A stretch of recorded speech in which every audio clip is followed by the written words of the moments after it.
मासूम इंसान, सुन ले दास्तान इब्राहिम अदम सुल्तान। की गूंज सिंहासन का शोर, इब्राहिम की जयकार। आज हम आपको सुनाने जा रहे हैं एक ऐसे राजा की दास्तान जो न सिर्फ तख्त व ताज का मालिक था, बल्कि अपने दौर का सबसे ताकतवर शहंशाह माना जाता था। यह दास्तान है बल्ख के सुल्तान इब्राहिम इब्न अदहम की।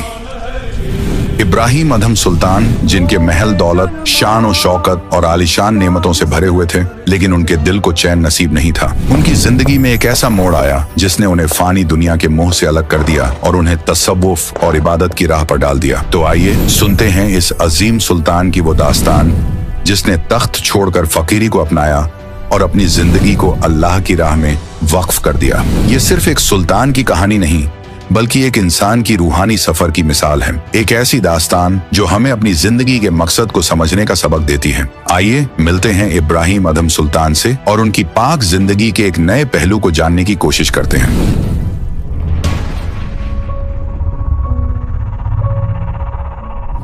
क्या आपने कभी सोचा है कि मौत के बाद क्या होता है? क्या हमारी रूह एक गहरी अब्दी नींद में चली जाती है या फिर किसी पुरअसरार आलम में सफर करती है? क्या पुनर्जन्म यानी तनासुख महज एक ख्वाबी ख्याल है या शायद ऐसी कोई हकीकत है जो हमारी सोच से कहीं परे है? तसव्वुर कीजिए एक ऐसी दुनिया जहां जिंदगी और मौत के बीच की दीवार धुंधली हो जाती है, जहां रूहें अपने मुकद्दर का इंतजार करती हैं और जन्नत और दोज़ख के राज खुलते हैं। ये कोई ख्याली कहानी नहीं, बल्कि इस्लाम के गहरे राजों में से एक है। सदियों से मुस्लिम मुआशरे में एक सवाल लोगों के जहन में घूमता रहा है, क्या वाकई हमारी रूहें कयामत तक सोती रहती हैं या फिर उस रूह का किसी आसमानी मुकाम में सुकूनत होती है? आज हम इसी पेचीदा मुअम्मे को सुलझाने की कोशिश करेंगे। दीन इस्लाम के मुताबिक जब इंसान इस दुनिया फानी से रुखसत होता है तो उसकी रूह को रोज़े कयामत तक इंतजार करना पड़ता है। फिर इस्लामी अकीदे के मुताबिक कयामत के रोज अल्लाह ताला सबको दोबारा जिंदा करेगा और उनके अमाल का हिसाब किताब लिया जाएगा। इस मुहासिबे के बाद नेक लोगों को जन्नत की नेमतें नसीब होंगी, जबकि गुनाहगारों को जहन्नुम की आग में झोंक दिया जाएगा। लेकिन यहाँ एक दिलचस्प पेच आता है। अगर रूहें सिर्फ कयामत के दिन ही बेदार होंगी तो फिर हजरत मोहम्मद सल्लल्लाहु अलैहि वसल्लम ने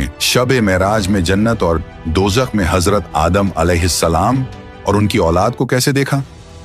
नाजरीन, आपको बताते चलें कि हजरत आदम ने एक बार दो अलग अलग मंजर देखे।